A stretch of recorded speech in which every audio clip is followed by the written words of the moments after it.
Hola, ¿cómo están todas y todos? Vamos a iniciar nuestra charla del día de hoy. Bueno, ya me conocen, yo soy Aide Mora, soy la coordinadora de la Unidad de Género, Inclusión y Cultura de Paz de la Facultad de Ciencias Naturales de la Universidad Autónoma de Querétaro, en conmemoración del 17 de mayo, Día Internacional contra la Homofobia, Transfobia y Bifobia. Tenemos una ponencia, un excelente ponente que nos va a estar platicando ese tema. El nombre de la ponencia es La lucha contra la discriminación a través de la antropología y las ciencias sociales. Miradas etnográficas desde una perspectiva LGBT+. Muy bien, vamos a presentar ahora sí a nuestro ponente, el doctor Jorge Venegas. Vamos a hacer una pequeña reseña porque es amplia la trayectoria de nuestro ponente. Él es licenciado en Antropología por la Universidad Autónoma de San Luis Potosí. Se desarrolló proyectos de titulación en conjunto con la Universidad Nacional de Colombia. El nombre del proyecto fue Homosexualidad Familiar y Modo de Vida, un estudio comparativo entre San Luis Potosí y Bogotá. Es maestro en Antropología Social por el Colegio de San Luis. Él realizó una estancia de investigación en la Universidad de Salamanca, en España, en el máster Estudios Interdisciplinarios de Género, que se llevó a cabo con la tesis Representaciones Sociales de la Homosexualidad entre los Nahuas de la Huasteca Potosina. Es doctor en Estudios Interdisciplinarios sobre Pensamiento, Cultura y Sociedad de la Universidad Autónoma de Querétaro. En su proyecto de investigación se llamó Migración Nahua a Monterrey y la celebración del Xuantolo. El caso de la Huasteca Potosina, miradas a través del género, la sexualidad y la disidencia. Mismo que le permitió cursar una estancia de investigación por un año en la Universidad de Málaga, España, que ha podido exponer el trabajo en congresos en Polonia, España, Estados Unidos. También ha podido realizar publicaciones en revistas indexadas. Si bien se ha desarrollado en una formación en base a antropología social, los proyectos de titulación han posibilitado generar un diálogo interdisciplinario en una visión que va más allá de las ciencias sociales y conjuga los estudios culturales, humanísticos y estéticos. Todo lo anterior reflejado en su reciente obra literaria, A tientas, abriendo puertas, en donde se encuentra historias de vida, relatos en torno a la diversidad sexual a través del mundo, en una mirada etnográfica y vivencial del autor. De hecho, también espero nos platique un poquito de su libro, ¿no? Que ha sido un éxito.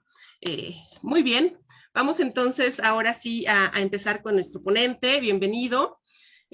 Vamos a hablarte de tú, Jorge, y nuestros participantes, si van teniendo alguna duda en vivo, nos la pueden escribir. Yo también recibí algunas dudas más de la página, pero los que estamos en vivo, con toda confianza, pueden escribir sus comentarios y terminada la charla que nos va a dar el doctor Jorge, Jorge ya en confianza, estaremos haciendo este comentario. Es muy importante que veamos esta parte de la discriminación hacia las poblaciones LGBT+, a raíz de este mes, a raíz del día de ayer que se celebró esta conmemoración.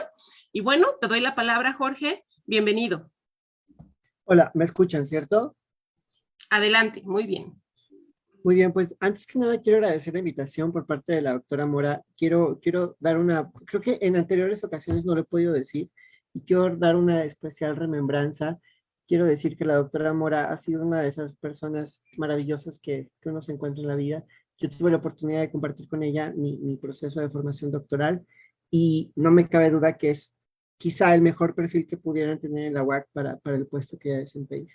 Es una persona extremadamente humana, extremadamente cálida, y no solamente eso, creo que fusiona su calidez personal con las ciencias sociales, y eso es algo que es muy raro en los académicos de hoy en día. Doctora Mora, toda mi admiración, todo mi cariño, y mi felicitación a la Universidad Autónoma de Querétaro por tenerla entre sus filas. Seguramente algo maravilloso. Habla muy bien de los docentes que se incorporan a la Universidad Autónoma de Querétaro. Muchas gracias, doctora Mora. Ay, Jorge, adelante. Gracias por tus palabras. No, por favor. Bueno, la charla se llama La lucha contra la discriminación a través de la antropología, miradas etnográficas desde una perspectiva LGBT. Yo soy antropólogo social. Creo que ahí en el doctorado nos mintieron, nos dijeron que nos íbamos a volver a otra cosa, pero no nos transformamos. Creo que seguimos siendo ese científico social que parte de nuestra formación. Así que lo que yo les voy a ofrecer es una mirada desde la antropología. No hace mucho tiempo me incorporé a los estudios literarios, al mercado literario, que es extremadamente complejo y sanguinario, pero siempre desde las ciencias sociales, siempre desde mi perspectiva. Y les quiero platicar, bueno, mis tesis, como ya lo dijo la doctora Mora, partieron desde un estudio interdisciplinario, cuando yo vivía en Colombia, hice un estudio sobre la homosexualidad entre Bogotá y San Luis Potosí. Y eventualmente hice una tesis de maestría que trató de las representaciones sociales vistas desde los pueblos originarios en la Huasteca Potosina. Quiero aclarar una cosa, yo creo que la cuestión con la antropología también es como marcar nuestros errores y hacer de los errores un fundamento del conocimiento. Yo cometí un gran error en el momento en que adscribí el concepto de homosexualidad a personas de origen indígena. Creo que en muchas comunidades indígenas de nuestro país no existe el concepto de la homosexualidad. Entonces, cuando uno llega a esas comunidades y habla de la homosexualidad, es como si uno impusiera un concepto que ni siquiera existe en la comunidad. Entonces, qué terrible momento en que los científicos sociales nos damos cuenta que desde nuestro occidentalismo, desde nuestro privilegio, llegamos a una comunidad indígena en nuestro país y ponemos un concepto encima de ellos. Ojalá en ese momento lo hubiera visto, ojalá hubiera madurado como en este momento lo he logrado. Ni siquiera creo que estoy en mi punto máximo, pero definitivamente hubiera quitado muchos prejuicios. Ayer estuve en un evento en la Universidad Autónoma de San Luis Potosí, en la Facultad de Ingeniería, y me preguntaba un chico, ¿cuál ha sido tu principal obstáculo al generar tus investigaciones? Y todo se reduce en algo muy simple, mis prejuicios. Mis prejuicios han sido mi principal obstáculo y ojalá el día de mañana pueda aspirar a despojarme de ellos. Creo que en un país en el que vivimos, como en el que vivimos como México, un país pluricultural, plurilingüístico, donde existen tantas formas de vida, tantas percepciones de vida, eh, obtener prejuicios y emanciparlos de las ciencias sociales sigue siendo un completo error. Ese prejuicio social lo quiero explicar desde una perspectiva a futuro. Creo que en pleno siglo XXI nos estamos enfrentando ante una resignificación de los conceptos de género, pero también una resignificación de lo que entendemos corporalmente, la concepción de lo que es hombre, de lo que es ser mujer. Y creo que el género, la sexualidad y la disidencia a partir de la lucha contra la discriminación es algo que se escribe todos los días. Hoy en día nos enfrentamos a una gran discriminación entre las mujeres y hombres trans, pero también yo quiero abrir la cuestión. No quiere decir que los hombres y las mujeres trans tengan todo entendido a partir de los derechos que quieren alcanzar en sociedad. Creo que es un consenso. Yo abriría la pregunta y les preguntaría a ustedes, ¿qué es lo que tenemos que hacer al respecto? ¿A quién tenemos que escuchar? ¿Cómo nos tenemos que escuchar? Creo que lo que congeniamos absolutamente todos y todas es que queremos un mundo inclusivo, un mundo donde quepan todas nuestras diferencias, donde podamos ser y no ser absolutamente la persona que queramos ser sin tener que afectar a terceras personas. Creo que ese es el destino de nuestra lucha. Yo hace un par de años entendí lo que era la lucha contra la discriminación. Viajé a la Huasteca Potosina, que se dice fácil porque vivo en la capital, pero lo cierto es que la Huasteca Potosina está a 5 horas. Y a 5 horas de aquí no solamente hay 10 grados más de calor, sino que hay un montón de ideas, formas de vida y concepciones muy distintas a la capital de San Luis Potosí. Hace tiempo escuché a una chica de Oaxaca decir, es que yo no entiendo por qué México se llama Estados Unidos mexicanos, porque aquí es una cosa y en San Luis Potosí es otra. Entonces creo que tendríamos que empezar a llamar a las cosas por su verdadero nombre. Las remembranzas de una disidencia social y de origen es como yo, no entiendo por qué me llamo a sí mismo potosino, si cuando voy a Tamazunchale veo un contexto completamente diferente, veo una vida completamente distinta. Personas que nunca pudieron pisar una aula de clases, que nunca pudieron acceder a un sistema educativo, personas que viven en un paraíso, pero un paraíso donde hay muchísimas encrucijadas, hay muchísimos prejuicios, hay muchas formas de vida que se escriben todos los días, que dan nota de todo lo que tenemos que hacer los actores sociales, los activistas sociales, los científicos sociales, las personas que habitamos este país. Lo cierto es que uno diría, México es un país extremadamente diverso, pero hay puntos en los que la diferencia no se ve bien. Y esa diferencia es resultado de un montón de procesos políticos, históricos que nos han marcado como personas. En la fotografía que vemos en la esquina abajo, a su lado derecho, estoy yo con 3 chicos no heterosexuales, que son de origen náhuatl, en la comunidad de San Martín Chachicuautla, en San Luis Potosí, en la Huasteca Potosina, incrustado en la sierra de la Huasteca Potosina. Y qué curioso, ¿no? Yo llegué y les dije, chicos, voy a hacer una tesis sobre la homosexualidad. Ellos me dijeron, profesor, no sé por qué me decían profesor, nunca les di clase, pero me decían, profesor, eh, nosotros no somos homosexuales, nosotros simplemente tenemos otra preferencia. Ojalá lo hubiera entendido en ese momento. Las construcciones sociales a través de la diversidad y la identidad y la transculturalidad. Creo que es algo muy importante de entender. En la Huasteca Potosina, las concepciones de género son un poco alternas. Es decir, quiero hablar un poco de la representación social y la organización social de la Huasteca Potosina.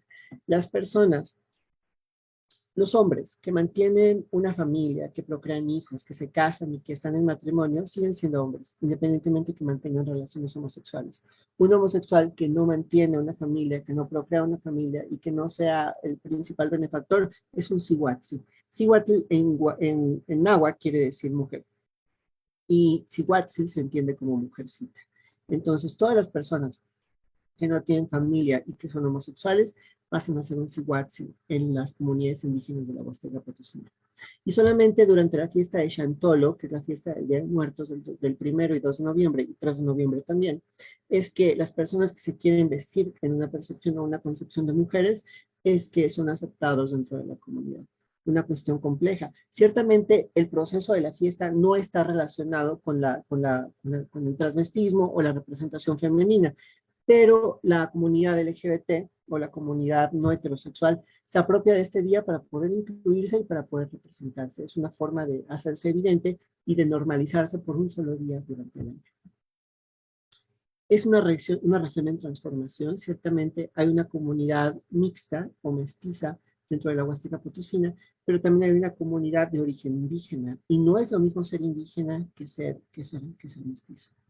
Hace un par de años, no digo un par de años, no es cierto, eso fue hace 8 años, estuve en La Habana, en Cuba, y me acuerdo mucho de una obra o de una compañía de danza que hubo en La Habana, y una chica cantando una canción en Huahuanco decía, no es lo mismo vivir en una isla que en un continente. Y ciertamente lo mismo lo diría en la cuestión geográfica, el mapeo de la geografía humana dentro de la concepción humana. No es lo mismo ser indígena que ser mestizo. Y ciertamente son 2 cosas distintas. Y lo siento mucho, pero hay que empezar a llamar las cosas por su nombre. Ser indígena, ser náhuatl, y como de cualquier otra etnia en este país, creo que es importante decir que hay muchos obstáculos, hay muchos pros, hay muchos contras, pero hay definiciones sociales, contextuales y de vida que te diferencian de una persona mestiza. Una vez un antropólogo me dijo en San Luis Potosí, Jorge, ¿cómo vas a investigar de la homosexualidad si tú eres homosexual? Y a mí me pareció una pregunta muy estúpida. Yo decía, bueno, ¿qué importa que yo sea homosexual? O sea, no somos iguales. Pues definitivamente no somos iguales. Creo que yo crecí en un mundo bastante complejo y distinto, si lo ponemos en comparación con estos chicos. Y ciertamente hay que ir a la Huasteca Potosina, hay que ir al Istmo de Tehuantepec, hay que ir a la Meseta Purépecha, hay que ir a la Costa Chica de Chiapas, hay que ir a Quintana Roo y a Yucatán para encontrarnos que vivimos en una burbuja y que vivimos en una situación completamente urbana que nos diferencia completamente de ellos. Entonces, empezando a hablar este lenguaje en pro de la búsqueda, del análisis o del estudio de la inclusión, nos preguntaríamos, ¿cómo es que pasa esto en San Luis Potosí? ¿Cómo es posible que entendamos que en la Huasteca Potosina, en San Luis Potosí, hay hombres indígenas que se visten con concepciones femeninas y que se representan en la noche del Día de Muertos, y que hay chicos mestizos que solamente lo hacen por diversión, y solamente para salir a beber con sus amigos? Ese día se transmiten también, y esa noche se vuelve un crisol o una remembranza de todo tipo de representaciones sexuales, en donde hay todo tipo de acciones y actividades que pueden ser lícitas, ilícitas, pero que ese día pasan completamente desapercibidos. ¿Dónde está el Estado? ¿Dónde está la concepción de la moral? ¿Dónde está la concepción de la ética? ¿Dónde reconstruimos todas esas significaciones en un país tan complejo? A mí hace tiempo, la doctora Mora es una ex habitante de la ciudad de Nueva York, y ella entiende lo que yo digo cuando hablo de la diversidad en esa ciudad, una diversidad que está completamente impregnada en las calles de esa ciudad. Y a mí una persona me decía, es que ustedes los mexicanos, ¿cómo es posible que permitan tanta violencia a partir de sus concepciones culturales? Y yo le diría, lo que pasa es que tú nunca has estado en México. Lo que pasa es que tú no conoces este México. Es un México profundo, como lo diría Guillermo Bonfil Batalla, un México profundo, un México que no es fácil de entender. En ese México profundo subyacen muchos tipos de ideas, de formas de vida, y creo que en el momento en que entendamos el país en el que vivimos, las complejidades del país en el que vivimos, es que vamos a poder hacer frente a todas esas diversidades y diferencias. El sentido de pertenencia y la región habitada define los estereotipos. Aquí quiero hacer una especie como de remembranza. Creo que las ciencias sociales a veces nos olvidamos de la geografía. La geografía, una ciencia social tan importante, tan fuerte, tan representativa. Creo que solamente los geógrafos saben de lo que hablo. Yo no soy geógrafo, por supuesto. En algún momento fingí que era geógrafo, pero se me quitó cuando me acabé enamorando de la antropología. Y creo que todos somos víctimas del lugar donde nacemos. Creo que todos hablamos por el lugar donde crecemos, donde nacimos. Hablamos, nos expresamos y somos una representación de las realidades que experimentamos todos los días. Yo les preguntaría una cosa a toda la gente que está presente en esta ponencia. Si tú hubieras nacido en la Huasteca Potosina, ¿cómo celebrarías el Día de Muertos? ¿Cómo harías parte de la fiesta? Lo cierto es que toda la comunidad huasteca forma parte de la fiesta.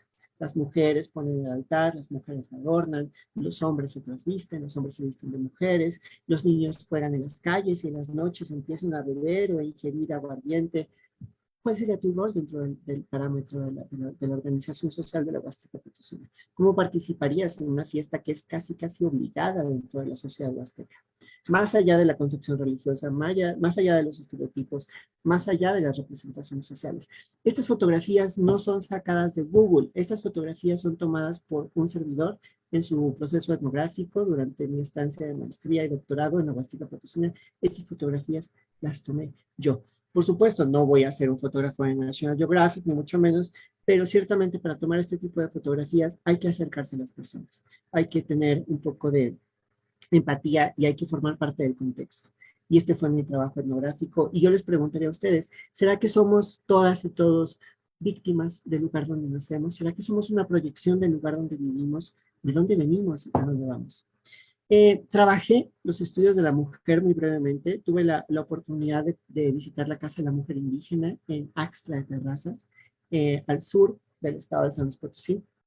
Para mí fue una sorpresa porque me encontré con un grupo de mujeres, mujeres políticas, mujeres psicólogas, mujeres de derecho, economía, de carreras totalmente alternas, incluso una antropóloga, mujeres de origen náhuatl, mujeres de origen huasteco, mujeres de origen otomí, que viven en la Huasteca Potosina, y estas mujeres tienen esta casa, la Casa de la Mujer Indígena.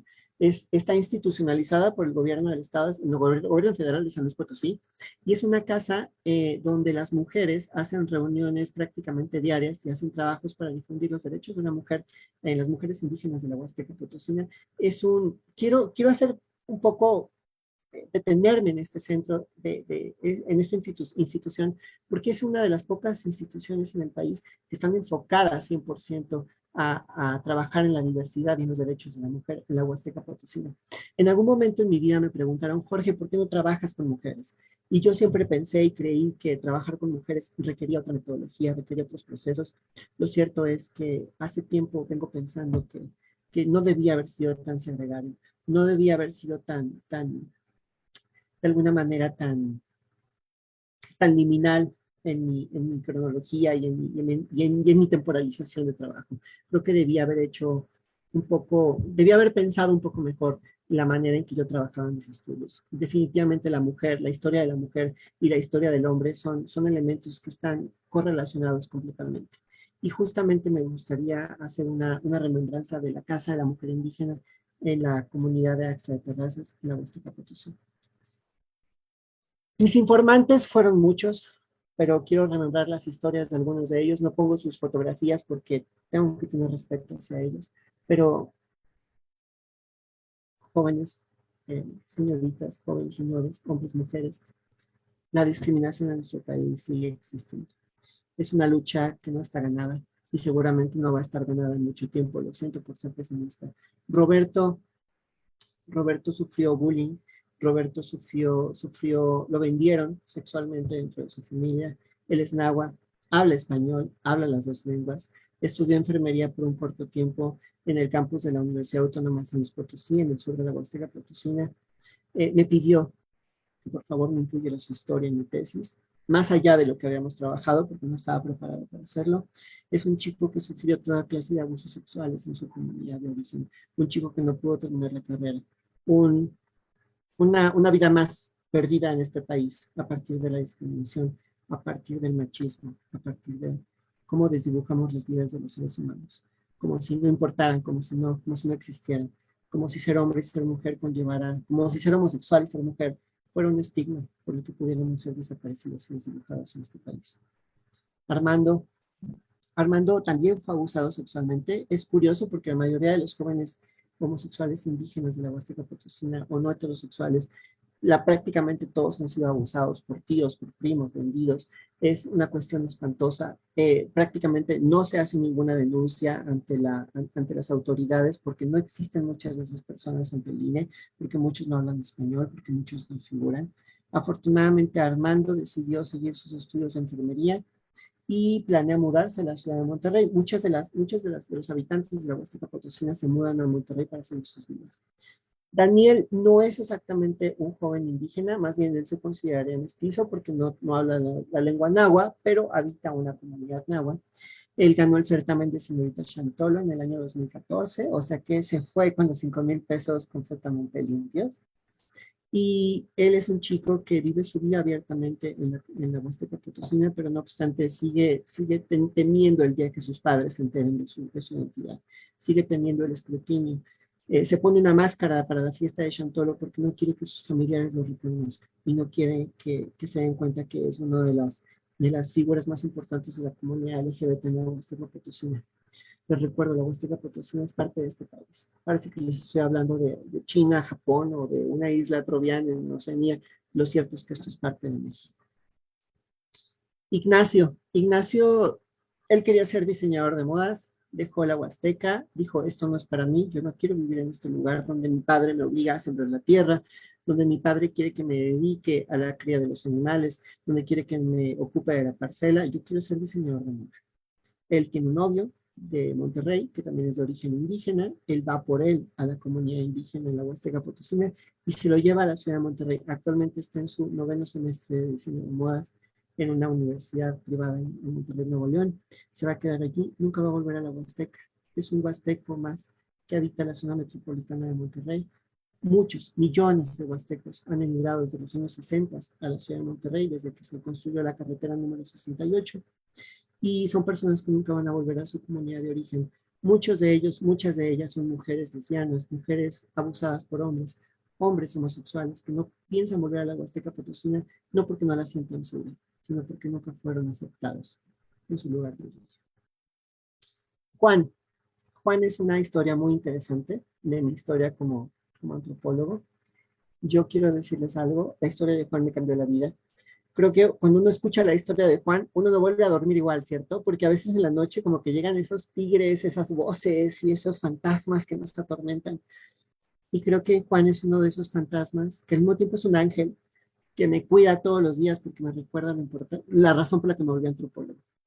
Yo me volví antropólogo porque yo también soy homosexual, porque yo también viví el escrutinio, porque yo también fui acosado en las aulas de clases y no hubo profesores que hicieran nada por mí.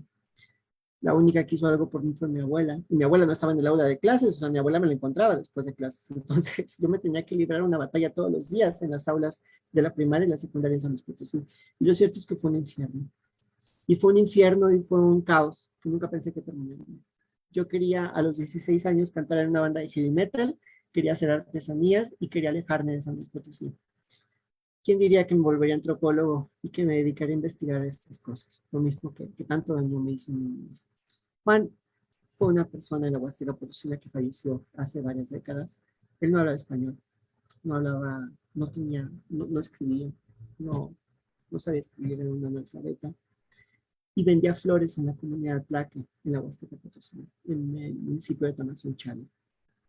Les pido por favor que mientras les digo estas cosas recuerden que este también es su país, que aunque les esté hablando de un lugar completamente opuesto al que ustedes conocen, Recuerden que este es el país que habitamos todos. Y esto nos importa a todos. Juan fue, le aventaban la comida al piso con los cubiertos porque pensaban que estaba enfermo de homosexualidad o era un sihuatzi y pensaban que se iba a contagiar. Lo que pasa es que no se contagiaron ellos de homosexualidad, el que se contagió fue el de tuberculosis, completamente, o sea, creo que fue al revés. Él falleció una noche de la fiesta de Chantorio, del Día de Muertos. Su familia, sus primos y sus familiares pusieron los fuegos pirotécnicos hacia su choza y la quemaron con el adentro. Nadie hizo absolutamente nada. Y eso pasó en este país. Es impresionante cómo la Huasteca Potosina sigue siendo esa región tan venerada por el turismo. La gente va y se sube a una bicicleta que pasa encima de una cascada en Micos, qué maravilla. La gente va en balsa a la cascada de Tamul. Es impresionante ver cómo las mujeres bordan esos esquemet maravillosos, esos bordados, temec tan hermosos en el norte de la Huasteca Potosina. Yo les acabo de contar una historia de la Huasteca Potosina no tan muy bonita. Y eso es lo que pasa en la vida real de los huastecos. Creo que es importante desde las ciencias sociales, desde la antropología, desde nuestras áreas de estudio, hacer un poco remembranza y detenernos a repensar cuál es el futuro, cuál es el designio de las comunidades indígenas de este país. A veces parece que la pluriculturalidad, la transculturalidad, la interculturalidad jugarían un papel en contra de nosotros, cuando debería ser un estandarte en nuestras vidas, en nuestra lucha, en nuestra presencia. La Huasteca Potosina, yo soy potosino, lo cierto es que yo nací en el estado de San Luis Potosí y me siento completamente orgulloso de ser potosino, pero les puedo decir una cosa, hay mucho que hacer en este lugar. Yo pensé que después de haber hecho mi tesis, de haber hecho mis estudios, iba a haber más antropólogos que seguirían con esto. Lo cierto es que hasta el día de hoy nadie ha hecho nada al respecto, nadie ha hablado de esto, no se ha vuelto a hacer nada. ¿Y cuándo vamos a comenzar a hacerlo? No lo sé, pero es una tarea que tenemos, un compromiso que tenemos en las ciencias sociales. No solamente en las ciencias sociales, en las ciencias médicas, en las ciencias exactas, creo que todos los científicos tenemos que hacer algo al respecto. La gente en la Huasteca Potosina merece un mejor futuro, siempre con respeto, siempre con un análisis de la culturalidad de los estados y de las regiones, pero es importante reconocernos como tal. Yo siempre he dicho que el objetivo de la antropología es generar un mundo más seguro para las diferencias humanas. Y la pregunta sería, ¿será que desde la economía, será que desde la política, la geografía, la sociología, la psicología, la antropología y la lingüística y todas las ciencias sociales lo estamos logrando? Esa sería la pregunta. ¿Realmente desde las ciencias sociales estamos logrando ese cometido que nos inculcaron al momento que decidimos haber estudiado ciencias sociales? Lo digo para todas las personas que habitamos las aulas y que hemos dedicado nuestra vida al estudio de las ciencias sociales. Quiero recordarles que los roles femeninos, los roles masculinos, la cultura, el sistema de comportamiento y el pensamiento humano son construcciones humanas, son construcciones sociales, es decir, no son biológicamente estructuradas, es decir, eso viene a partir de un ejercicio completamente político, social, estructural y regional. En la medida que entendemos que lo femenino y lo masculino no es natural, sino que es algo aprendido en sociedad, es que podemos avanzar en conocimiento. El género y la cultura en transformación es algo que va inherente, camino a camino. Tenemos la fotografía de una geisha en Japón, en pleno 2014, y tenemos una fotografía de un modelo de una mujer transexual en Estocolmo, en Suecia, en el año 2017.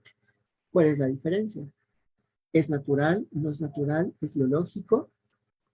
¿En qué parte? ¿Qué papel juega el comportamiento humano? Estamos hablando de dos formas de performance. Es decir, una mujer geisha en Japón adecua una forma de representación física entre el concepto de mujer. Un hombre trans representa el cuerpo, la representación de una mujer, pero ¿no es mujer acaso? ¿Cuál es la pregunta? ¿Cuáles son las nuevas concepciones de género? ¿Cómo entendemos la concepción de lo femenino y lo masculino? Si entendemos que lo femenino y lo masculino es algo que se aprende en sociedad, ¿qué diferencia eso del género? El género biológico. ¿Y qué tanta relación tiene el género biológico con el comportamiento humano? Entonces, un hombre que se hace decir mujer trans, ¿en realidad está violando el concepto de mujer solamente por ser femenino? Esa es la pregunta. Por ejemplo, en este momento, en pleno siglo XXI, en Irán, resulta que hay dos formas de contento. Bueno, el Islam es bastante complejo, es bastante amplio, pero hay dos formas de entender el Islam. Está el concepto chiita y sunita. Desde los sunita y los chiita entendemos que Irán se adscribe a los sunita. es una forma de la Sharia o de la representación musulmana un poco más ortodoxa o más, de alguna manera, eh, extremista que las otras. Resulta que en Irán, ser homosexual es pena de muerte. Pero si un hombre quiere cambiarse el sexo, es completamente legal y además es una operación que financia el Estado. Si un hombre quiere transformarse en mujer, es completamente avalado por el Estado iraní. Y además se considera que es una mujer enferma, es decir, es una mujer atrapada en el cuerpo de un hombre que quiere ser mujer y lo único que se tiene que hacer es cambiar el sexo. Y eso es totalmente legal por el Estado iraní. Mientras tanto, un hombre homosexual es perseguido, es ejecutado y es procesado por la ley de la Sharia. Uno diría, esto es completamente irónico, esto no puede ser posible, ¿cómo hemos llegado a este punto? ¿Qué está pasando en el Islam? Lo siento, así es. ¿Está bien, está mal? No lo sé. Yo soy antropólogo, no puedo decir si está bien o está mal, pero tenemos que entender que es otra forma más de vivir dentro del contexto del género. ¿Qué tanto nos hace daño el concepto religioso? ¿Qué tanto nos hace daño el concepto social? ¿Qué tanto nos hace daño fusionar la política con los elementos religiosos? No lo sé, díganmelo ustedes. Pareciera como, ¿a qué vino Jorge Venegas aquí? ¿A hacernos preguntas o exponernos? Bueno, pues yo también les quiero hacer preguntas. Lo cierto es que yo no tengo la razón de todo lo que les estoy diciendo. O sea, yo no me creé esto a partir de, ay, no, tú tienes que saber esto, tienes que entenderlo de esta manera. Yo también aprendí y me posicioné a partir de hacerme preguntas yo mismo. Y agradezco que no me hayan hecho injerencias y que no me hayan obligado a creer en algo. Todo esto es un poco lo que yo creo, pero también dejo que ustedes perciban su propia realidad. Hay otra cosa que tienen que entender, que tenemos que entender, que tendríamos que entender, y que es lo que aprendemos en sociedad, lo aprendido, lo que adquirimos, lo que simbolizamos y lo que transmitimos. Aprendemos algo, por ejemplo, a ser hombre y mujer, a ser masculino y femenino. Después lo adquirimos. A veces no lo adquirimos, a veces no nos va. Por ejemplo, yo soy masculino. Entonces yo no adquirí algo, ¿verdad? Yo lo transformé, lo simbolicé y lo transmito. Es decir, no quiere decir que yo le diga a las demás personas, no, no seas masculino.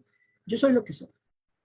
Expongo mi identidad, expongo quién soy yo, expongo realmente cómo me he construido, pero no quiere decir que yo quiera imponerle a otras personas cómo pienso yo. Quiere decir, sé libre tú, constrúyete como tú quieras. ¿Qué es lo que has adquirido en sociedad y cómo lo vives en sociedad? Desde el concepto de la mujer, porque la verdad es que la transfobia, la bifobia no solamente es algo que está relacionado con el hombre. Creo que tenemos que entender el concepto de realidad social, la geografía y el hecho social. El hecho social es lo que vivimos todos los días, es el conflicto, es la tensión, es la materia de lo que creamos. La geografía, pues es la región en la que vivimos. La realidad social es la realidad que vivimos a partir de cómo decodificamos o cómo vivimos el hecho social y la geografía que habitamos. Yo les haré una pregunta. ¿Los espacios que habitamos y sus realidades definen nuestra percepción de género y la realidad que construimos? ¿Será que el lugar que habitamos define completamente la manera en que nos relacionamos y la forma en que entendemos la estructura de género? En estas fotografías tenemos fotografías de Malala, tenemos a esta política sueca, tenemos a una mujer en la India, tenemos a mujeres en Irán, tenemos a mujeres en México que están marchando por la desaparición de las mujeres en la Ciudad de México. ¿Y cómo estas fotografías, cómo estas imágenes se relacionan en sí mismas? ¿Cuál es la lucha? ¿Será que la geografía define la forma en que entendemos el concepto de género y la discriminación?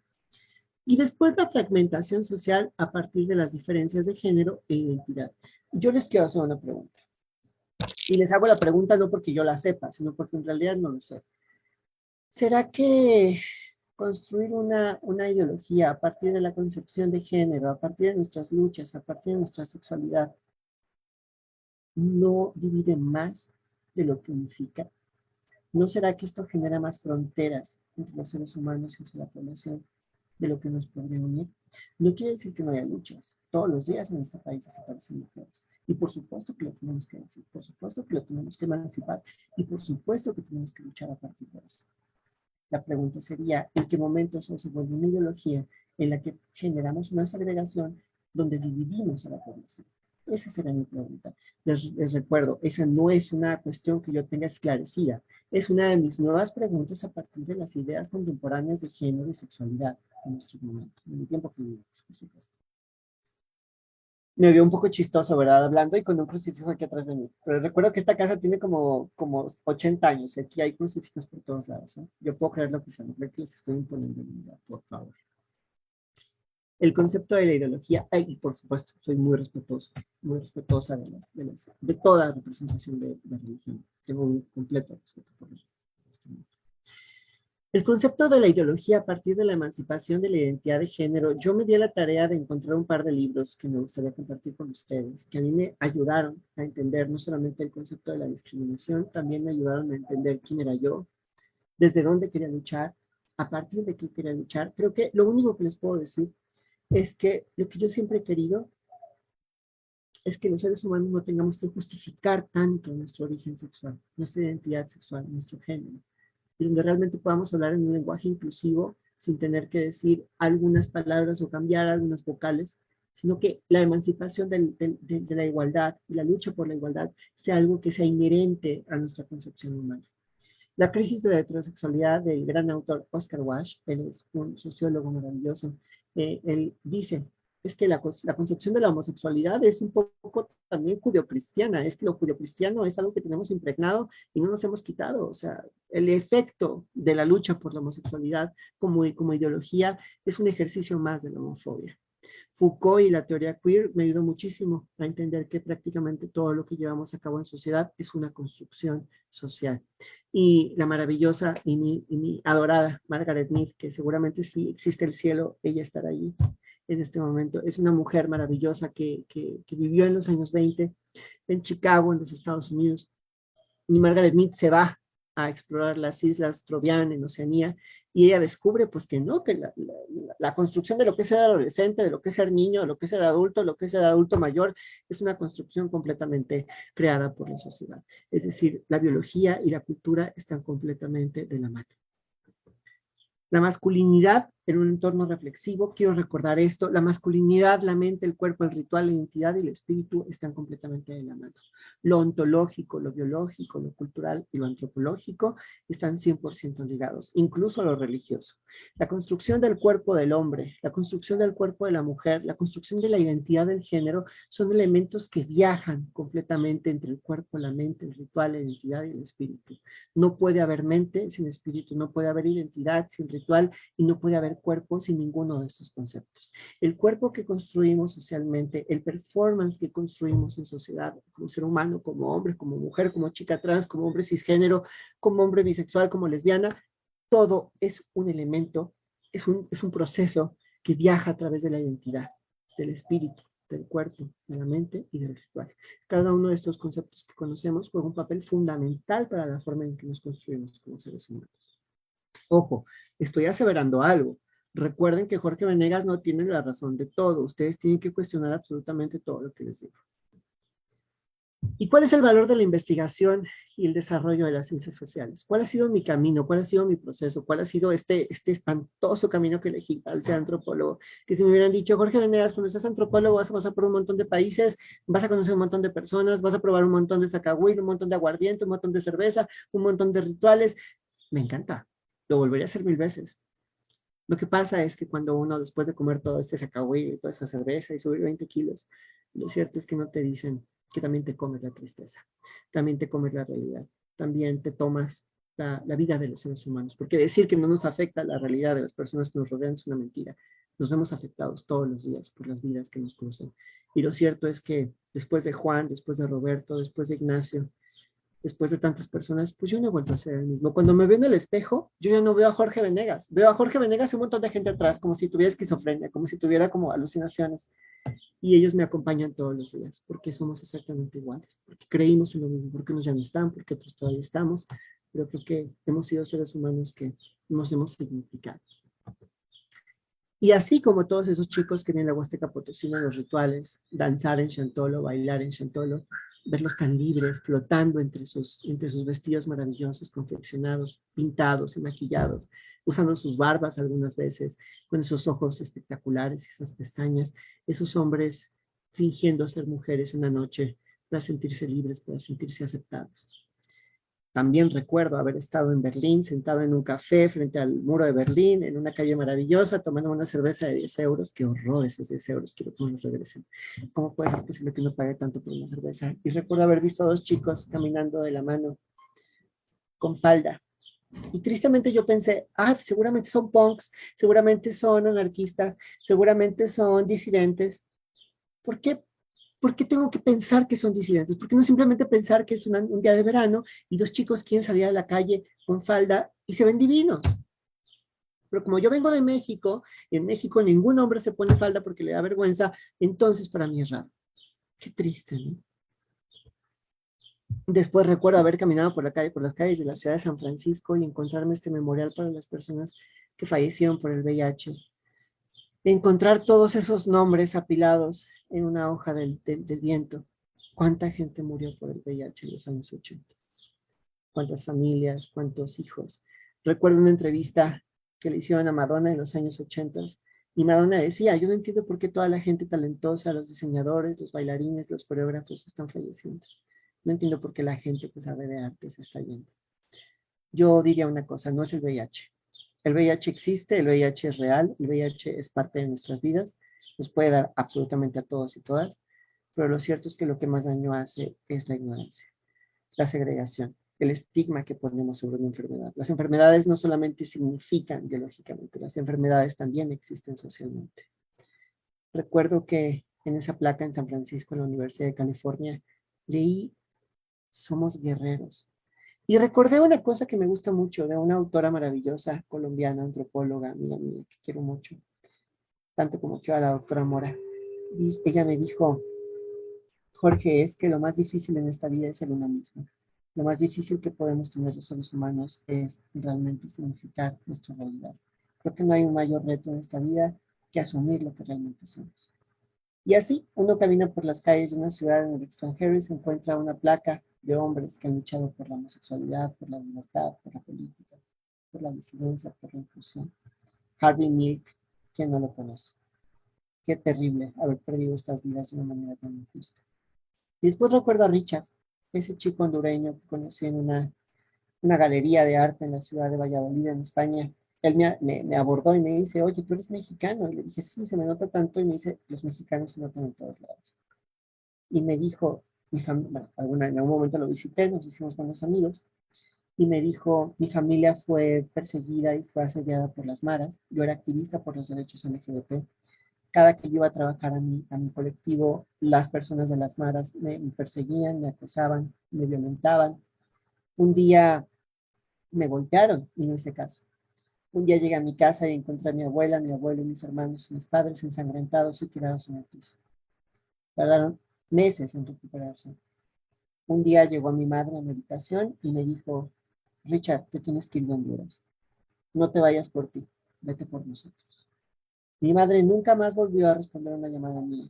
Me fui a Madrid, mis padres jamás me respondieron al teléfono, me olvidaron completamente, se avergonzaban de que yo fuera homosexual. Richard hoy vive con VIH, se infectó en Madrid, España. Vive completamente solo con su pareja en una comunidad que está muy cerca de la frontera con Portugal. Richard es uno de mis grandes maestros de vida. Lo quiero mucho, donde quiera que esté, lo admiro y lo voy a querer siempre. Miguel, o Andrés, no sé cómo llamarlo, en mi tesis de licenciatura, resulta que tenía dos teléfonos, dos nombres, dos identidades. Uno era el que estaba en casa de los padres, siendo heterosexual. Otro era el que salía a la calle y ponía la música de Lady Gaga en su auto a todo volumen y gritaba y cantaba. Él se mostró ante mí como ambas personas, como Miguel y Andrés.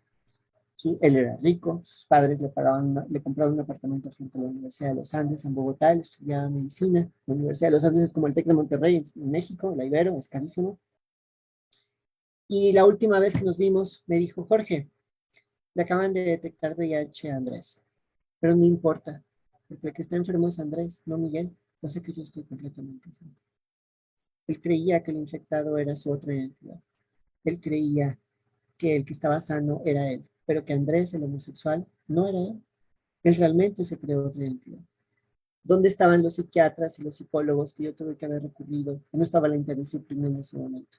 ¿Dónde estaba la frontera en que la antropología se volvió psicología? No busqué ayuda. En ese momento mi director me dijo, Jorge, aquí termina, aquí termina el trabajo de un antropólogo y comienza el del psicólogo. En ese momento yo no recurrí a un psicólogo porque no había diálogo interdisciplinario, no existía la interdisciplina en ese momento. En ese momento el economista se quedaba con el economista, el antropólogo con el antropólogo, el geógrafo con el geógrafo y nadie esclarecía nada en conjunto. Hoy en día, afortunadamente, algo así. Espero que no vuelva a pasar. Diagnostiqué a un niño en el Chocó de Colombia, en el sur del país, en las selvas chocuanas, muy cerca de la cuenca amazónica, con VIH. Tenía 8 años. Él me decía el Chavo porque yo era de México y a él le encantaba el Chavo del Ocho. Le encantaba el Chavo del Ocho. A la gente del Chocó le encanta el Chavo del Ocho. Y tuve que ir a su casa, le tuve que decir a su madre que su hijo era VIH positivo. La madre me tuvo que confesar que el niño había nacido con VIH. El padre infectó de VIH a la madre y a los hijos. El niño nos lo llevamos a Bogotá para que recibiera el tratamiento. El niño jamás volvió a Bogotá. El niño jamás volvió al Chocó, perdón. El niño jamás volvió a ver a su madre. El niño jamás volvió a ver a su padre y jamás volvió a la selva o a su región de origen. El niño es una de esas historias más fallidas del sistema de salud colombiano que ha sabido azotado por la violencia, por la guerrilla, por el enfrentamiento con las FARC, y un lugar en Colombia a donde pocos hemos llegado, donde pocos colombianos llegan y donde hay un montón de personas que necesitan ayuda. Y esa fue mi historia en el hospital. Y finalmente Juan, el chico de la Huasteca Potosina, que sufrió esta gran discriminación. ¿Qué les puedo decir a todos ustedes? La discriminación mata, la discriminación es espantosa, ya sea racial, ya sea sexual, ya sea de género, ya sea por nuestra concepción, ya sea por nuestras decisiones. Tenemos que luchar porque la discriminación desaparezca. Ayer, hoy y mañana siempre serán el día en la lucha contra la discriminación, porque vemos muchas personas que estudiamos ciencias sociales para que esto deje de suceder. Todo esto lo he escrito en mi libro.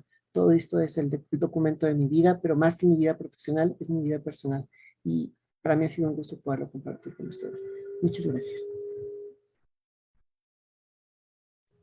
Muchas gracias, Jorge. Pues creo que nos dejas pensando mucho y creo que nos das bastantes, pues en qué pensar todo en este momento, ¿no? Digo, todas estas concepciones que nos comentas, estas experiencias de vida que has compartido con nosotros, ¿no? El hecho de la segregación, ¿no? El estigma, vas de el tema, ¿no? De la homosexualidad hacia los pueblos indígenas, que no es recibido con ese nombre, ¿no? Donde estamos nosotros imponiendo un nombre, ¿no? Hacia estas prácticas específicas en las poblaciones indígenas. Posteriormente te vas a cada uno de estos grupos que nos mencionas, tu experiencia personal, es decir, hemos creo que pasado por todo y nos ha dejado muy claro esta parte de discriminación, ¿no?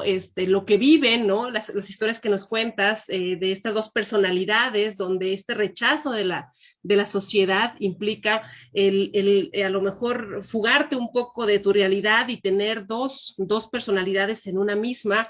Y cuando estás en tu casa, ¿no? Con tu familia, eres una persona, cuando realmente eres pleno en tu realidad humana, eres otra persona, porque esta sociedad, ¿no? Que nos pone estigmas, que nos pone etiquetas, que nos dice cómo debemos ser, cómo debemos pensar, cómo debemos sentir, pues nos está diciendo hacia dónde conducirnos, ¿no? Y cuando esto no puede ser como se nos está explicando, entonces hay grandes choques y grandes, y lastima, ¿no? A las personas, ¿no?